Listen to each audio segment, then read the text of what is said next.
Bruce knew I was a professional fighter. He knew I was famous for taking hits, and he said to me, Bob, I want to hit you, and I want to hit you hard. And I said, go for it, great. The disturbing behind-the-scenes footage of Bruce Lee versus Bob Wall that stunned everyone. Les images troublantes des coulisses de Bruce Lee contre Bob Wall, qui ont choqué tout le monde, ont refait surface. Elles offrent un aperçu rare et dérangeant de la fabrication d'Enter the Dragon. Ce que le public a vu à l'écran comme une chorégraphie martiale époustouflante ne raconte peut-être que la moitié de l'histoire. Derrière la caméra, l'obsession de Lee pour le réalisme a poussé ses partenaires jusqu'à la limite de l'endurance.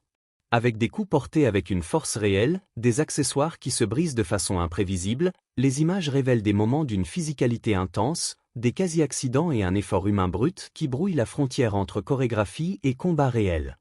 Pour les fans et les historiens des arts martiaux, c'est un rappel glaçant que la légende cinématographique s'accompagne parfois d'un coup bien tangible. Le combat iconique revisité. Le duel entre Bruce Lee et Bob Wall dans Enter the Dragon n'est pas simplement mémorable. Il est mythifié auprès des fans et des pratiquants d'arts martiaux. Il représente le sommet du combat cinématographique, une séquence où chorégraphie, athlétisme et physicalité brute convergent si parfaitement que la frontière entre performance et réalité semble s'effacer. À l'écran, les mouvements de Bruce Lee frisent le surnaturel. Ses poings frappent comme la foudre. Ses coups de poing tournants et ses coups de claque avec une précision qui défie les réflexes humains. Et ses coups de pied, enchaînés à une vitesse aveuglante, atterrissent avec un claquement audible d'impact. Bob Wall, lui, est une silhouette imposante de force pure et de masse, encaissant des coups qui auraient brisé des hommes ordinaires. Le contraste entre la vitesse fluide de Lee et la puissance disciplinée de Wall crée une tension qui tient les spectateurs en haleine. Chaque instant est lourd de menaces réelles. Pourtant, ce que la plupart des spectateurs ne réalisent pas, c'est la rigueur et le risque extraordinaire derrière les coulisses. Au-delà du montage fluide et du cadrage serré se cachaient des heures de répétitions épuisantes, un lieu où sueur, bleu et quasi-accident étaient monnaie courante. Les observateurs présents sur le plateau décrivent un phénomène étrange. L'illusion cinématographique était presque indistinguable d'un vrai combat. La chorégraphie était brillante, mais le danger derrière elle était réel. Un fait qui alimente depuis des décennies la fascination et les spéculations. La brillance à l'écran est inséparable de la tension cachée derrière la caméra. Une tension qui laissait Wall et l'équipe marcher sur la corde raide entre sécurité et épreuve physique. Chaque détail du combat semble pulser d'énergie. Le léger recul du corps de Wall après un coup de pied tournant. L'hésitation d'une microseconde avant qu'il ne retrouve l'équilibre. Le frisson presque imperceptible quand une table explose près de lui. Ce n'était pas juste des accessoires pour l'effet dramatique. C'étaient des marqueurs d'une performance exécutée au bord de ce que le corps humain peut endurer. Fans et historiens ont spéculé sur des blessures, des bleus, voire des côtes fêlées. Bien qu'aucun registre officiel ne confirme de blessures graves, les images et les témoignages suggèrent que l'approche de Lee allait bien au-delà d'une simple bravade stylistique. C'était un engagement calculé envers le réalisme, une volonté délibérée de flirter avec le danger pour élever l'authenticité de ce qui deviendrait l'une des séquences de combat les plus iconiques de l'histoire du cinéma. Bob Wall, le méchant qui encaissait. Bob Wall n'était pas un acteur ordinaire propulsé dans une scène d'arts martiaux. Mesurant 1,90 m, avec un corps forgé par des années de karaté full contact et d'entraînement de force rigoureux, Wall possédait les outils physiques pour incarner un adversaire crédible à l'écran. Mais Enter the Dragon exigeait plus que de la taille et du talent. Il exigeait résilience, endurance et acuité mentale pour s'engager dans un combat qui chevauchait la ligne entre répétition et réalité. Pour incarner O'Hara de façon convaincante, Wall devait encaisser des coups non seulement chorégraphiés, mais parfois portés avec une force réelle, imitant l'imprévisibilité d'un vrai combat. Wall a décrit les répétitions comme épuisantes, physiquement et mentalement. Bruce Lee autorisait souvent des coups réels, ce qui signifiait que Wall devait endurer des frappes avec un engagement total, réagissant instinctivement plutôt que de simuler la douleur. Un faux pas, une perte de concentration, et les conséquences pouvaient aller du simple bleu à des blessures plus graves. À un moment, les cadres du studio et les coordinateurs de cascade ont remis en question le refus de Lee d'utiliser des doublures pour le combat de Wall. Le risque semblait inutile, surtout quand des remplaçants plus sûrs étaient disponibles. Mais Lee a insisté, la scène nécessitait les réactions réelles et la présence de Wall, pas de substitut. Pour lui, tout autre choix briserait l'illusion de vérité. Malgré l'intensité, Wall n'a jamais qualifié l'expérience de malveillante. Il la voyait plutôt comme une combinaison de confiance et de défi, un test d'endurance et de talent. Pour Wall, la méthode de Bruce représentait le standard professionnel ultime, une façon de fusionner l'authenticité martiale avec le storytelling cinématographique. L'obsession du réalisme, la philosophie de Bruce Lee. La philosophie de Bruce Lee en matière de chorégraphie de combat allait bien au-delà de l'esthétique. C'était une position morale, presque philosophique sur la nature même de la performance. Pour Lee, le public pouvait détecter le moindre soupçon de faux. Un coup de poing à moitié engagé, un timing raté, un recul chorégraphié trahirait l'illusion et briserait la suspension d'incrédulité du spectateur. Chaque frappe, chaque mouvement devait porter intention et conséquence. Sur le tournage d'Ante the Dragon, cela se traduisait par des répétitions physiquement punitives et mentalement exigeantes. Wall a raconté que l'intensité de la méthode de Lee était sans équivalent dans sa carrière martiale. Les observateurs et historiens des arts martiaux ont longtemps noté que l'insistance de Lee sur le réalisme réactif était inédite pour les séquences de combat cinématographiques de l'époque. Alors que les coordinateurs de cascade privilégient traditionnellement la sécurité et l'apparence de l'action, Lee brouillait délibérément la frontière entre performance et combat, exigeant l'authenticité au détriment du confort ou des conventions. Plusieurs incidents rapportés dans les coulisses montrent à quel point cette approche pouvait être extrême. Lors de prises répétées, Wall aurait encaissé des coups de pied à pleine puissance au torse et à l'abdomen, le laissant essoufflé, endolori, parfois couvert de bleu. Une séquence de répétition montre Wall se pliant violemment sous l'impact d'un coup de pied latéral, alimentant les rumeurs d'une côte fêlée. Bien que Wall n'ait jamais confirmé de blessures graves, le recul visible à l'image donne du crédit à l'idée que les frappes de Lee n'étaient pas de simples gestes théâtraux, elles étaient précises, puissantes et portées avec une intention réelle. Cette obsession du réalisme avait un double effet. À l'écran, elle élevait l'expérience cinématographique. Les séquences de combat pulsent d'une tension palpable, chaque coup semble réellement conséquent, chaque recul ou titubation crédible. Derrière la caméra, elle imposait une demande physique et psychologique extraordinaire aux partenaires, qui devaient endurer un niveau d'intensité bien au-delà du travail de cascade traditionnel.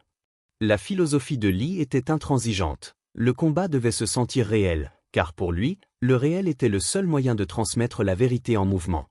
Derrière la caméra, le danger caché. Alors que le public ne voyait que la chorégraphie fluide à l'écran, des images inédites des coulisses révèlent un monde de risques réels et d'imprévisibilité.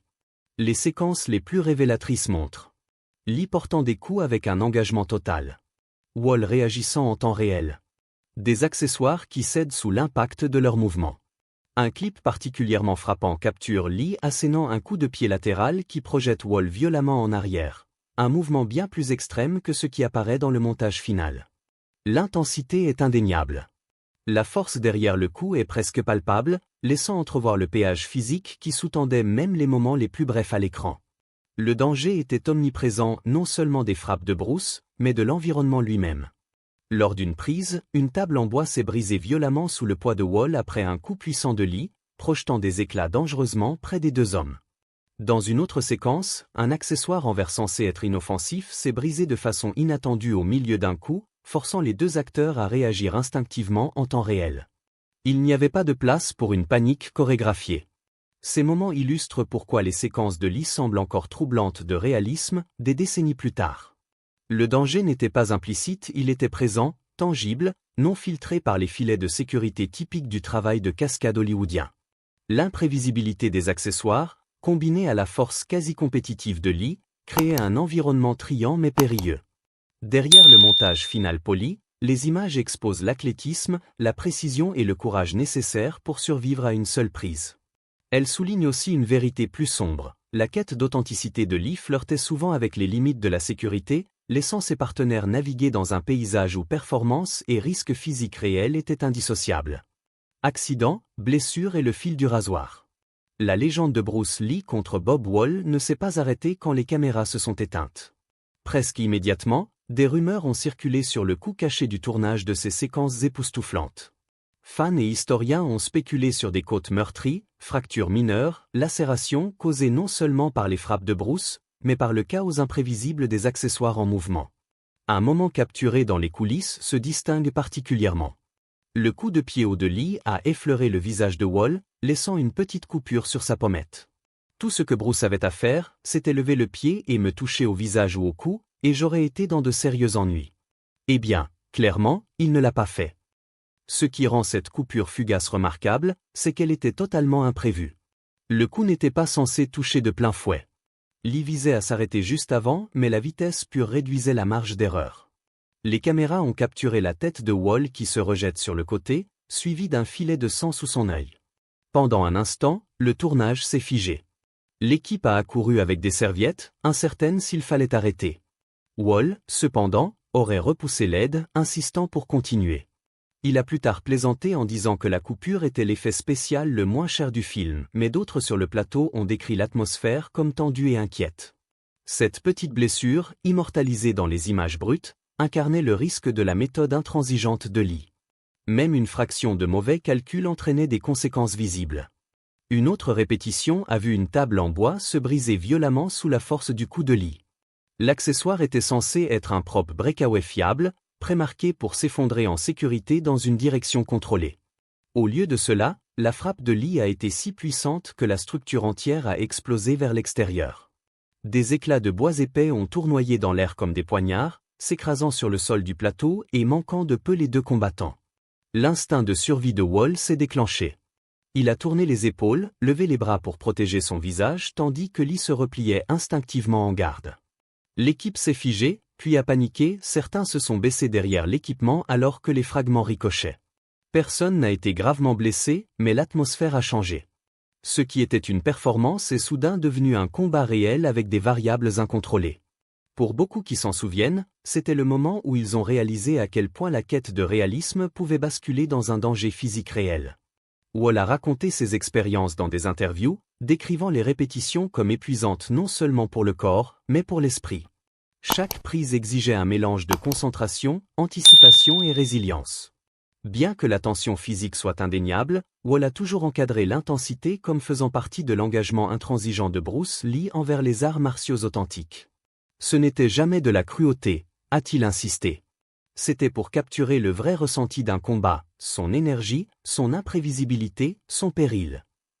La ligne entre performance et réalité était intentionnellement fine, créant une tension cinématographique qui laisse encore les spectateurs bouche bée des décennies plus tard. Rencontre avec d'autres partenaires. La quête de réalisme de Bruce Lee ne se limitait pas à Bob Wall. C'était une caractéristique définissante de son approche de toutes les séquences de combat. Dans La Fureur du Dragon, Way of the Dragon, Lee affrontait Chuck Norris dans un duel final devenu une référence du cinéma martial. Les deux hommes étaient des artistes martiaux d'élite, et leur affrontement était un hybride de chorégraphie et de sparring réel. Norris a décrit des séquences où une force réelle était appliquée, coups de poing et de pied portés avec intention, qui devaient être absorbés ou contrés en temps réel. La différence avec un combat hollywoodien typique était frappante. Pas de rembourrage, pas de recul simulé. Pourtant, grâce à leur haut niveau de compétence, les blessures graves ont été évitées. Le résultat ? Une séquence d'une fluidité et d'un danger palpable, un témoignage de l'insistance de Lee sur un combat authentique réactif. Dans Enter the Dragon, John Saxon, repère. Contrairement à Wall ou Norris, Saxon avait une formation limitée en arts martiaux. L'approche de Lee, démontrant souvent des frappes à vitesse et puissance maximale, pouvait être intimidante. Saxon a admis que Lee laissait parfois des coups mineurs atterrir pendant les répétitions, une technique pour garantir des réactions authentiques à l'écran. Pas de blessures graves, mais l'expérience était décrite comme marcher au bord d'un vrai combat, un contraste marqué avec les chorégraphies plus sécurisées de l'époque. Avec les figurants et cascadeurs. Ceux chargés de réagir aux scènes de combat étaient souvent instruits de réagir dynamiquement plutôt que de suivre des reculs scriptés. Les participants moins expérimentés étaient parfois surpris par l'intensité, meubles brisés, chaises volantes, bleu était courant. À travers toutes ces rencontres, un schéma constant émerge. Bruce Lee prioritisait le réalisme réactif sur la sécurité chorégraphiée. Il portait des frappes à pleine puissance quand il jugeait ses partenaires capables de les encaisser. Il fusionnait talent martial et showmanship cinématographique, s'assurant que chaque mouvement transmette authenticité et impact. Bien que jamais malveillant, cette approche menait parfois à des blessures mineures, bleus et accidents imprévus, contribuant tous à cette qualité de danger au bord du gouffre qui définit son œuvre. Témoignages et réflexions. Les perspectives de ceux qui ont travaillé étroitement avec Bruce Lee révèlent la combinaison complexe d'art, discipline et danger qui définissait sa chorégraphie de combat. Bob Wall, première rencontre en 1963 à une démonstration à Chinatown. J'ai été frappé non seulement par sa vitesse et sa précision, mais par le charisme et l'intensité qui émanaient de chaque mouvement. Wall a rapidement compris que la philosophie de Lee allait au-delà de la performance. C'était une croyance profondément ancrée que les arts martiaux, et leur représentation cinématographique, devaient être authentiques. Leur collaboration sur La Fureur du Dragon et Enter the Dragon était marquée par une préparation rigoureuse et une confiance mutuelle tacite. Wall a toujours insisté, toute blessure, bleue ou coupure était le sous-produit d'un environnement où force réelle rencontrait réalisme accru, jamais intentionnel. Chuck Norris. Leur affrontement au Colisée était un mélange extraordinaire de chorégraphie et de sparring contrôlé. Norris se souvient de l'intensité comme inspirante et épuisante, notant que l'insistance de Lee sur des frappes réalistes exigeait une concentration mentale constante et un timing parfait. Chaque coup, chaque contre devait être précis. Même une petite erreur aurait pu causer une vraie blessure. Pourtant, Norris a souligné que cette intensité n'était jamais personnelle, l'objectif de Lee était d'élever le combat à un niveau d'authenticité sans précédent. John Saxon. Moins entraîné que Wall ou Norris, Saxon a admis que les méthodes de Lee pouvaient être intimidantes. Pendant les répétitions, des coups mineurs atterrissaient parfois, causant un choc, une éraflure ou un muscle endolori, toujours au service du réalisme. Il décrivait opérer au bord du vrai combat, un espace exigeant courage et confiance. L'intensité de Lee était une manifestation de sa philosophie, pas une hostilité personnelle. L'héritage du réalisme. Le combat Bruce Lee vs Bob Wall continue de captiver parce qu'il existe dans un espace liminal entre performance et réalité. Derrière le montage fluide et les séquences soigneusement chorégraphiées se cache une force brute, tangible, un réalisme sans précédent dans le cinéma martial de l'époque. Les images des coulisses, combinées aux interviews et aux rumeurs persistantes, soulignent une vérité centrale. L'engagement de Bruce Lee envers l'authenticité était intransigeant.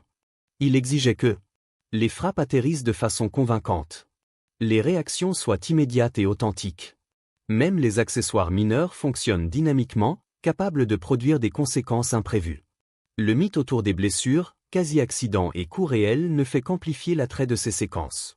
Même si certaines rumeurs sont exagérées, les images corroborent un niveau d'intensité physique rarement vu à l'époque. Contrairement aux scènes de combat hollywoodiennes typiques où la sécurité primait sur le réalisme, la méthode de Lee brouillait la ligne entre performance et combat réel, créant une expérience viscérale pour les acteurs et le public. Au-delà de la physicalité, cette quête de réalisme a eu un impact artistique durable. Elle a élevé le cinéma martial d'un spectacle de niche à une forme d'art performative légitime. Les séquences de combat n'étaient plus de simples démonstrations de chorégraphie, elles étaient des exercices de tension, timing et conséquences, exigeant un engagement mental et physique total. Sa philosophie a résonné auprès des partenaires et de l'équipe, laissant un héritage où l'engagement envers le réalisme est devenu un marqueur de qualité dans le cinéma martial. Un héritage qui persiste. Des décennies plus tard, la séquence Lee vs Wall reste une référence pour évaluer le combat cinématographique. Elle a influencé des générations de pratiquants, chorégraphes et acteurs. La tension, l'immédiateté, le danger perçu de chaque frappe continuent de couper le souffle. C'est ce mélange de spectacle et d'authenticité renforcé par les témoignages de Wall, Norris et Saxon qui scellent la place de Bruce Lee non seulement comme artiste martial ou acteur, mais comme un visionnaire engagé à repousser les limites du réalisme, de la discipline et de l'art cinématographique. La fascination durable réside dans la dualité de la séquence. Un affichage iconique de talent. Et un témoignage historique des frontières physiques, psychologiques et éthiques que Lee a navigué pour atteindre la perfection cinématographique. C'est dans cet espace entre mythe et réalité, chorégraphie et combat, que le duel continue de stupéfier, inspirer et troubler les spectateurs, nous rappelant que le génie de Bruce Lee allait bien au-delà de l'écran. L'intensité du duel Bruce Lee vs Bob Wall a influencé d'innombrables films d'arts martiaux qui ont suivi. Réalisateurs et chorégraphes ont commencé à prioriser l'authenticité, le mouvement réactif, la physique du monde réel dans les séquences de combat. Le cinéma d'action moderne doit beaucoup à l'insistance de Lee sur le réalisme, et son travail continue d'être analysé par les pratiquants, historiens et cinéastes. Les leçons de son approche, discipline, anticipation, application éthique du risque contrôlé restent un modèle pour une chorégraphie de combat intense et crédible. Que pensez-vous qu'il s'est passé ? La philosophie de Lee était-elle justifiée pour l'authenticité ? Dites-le nous dans les commentaires ci-dessous.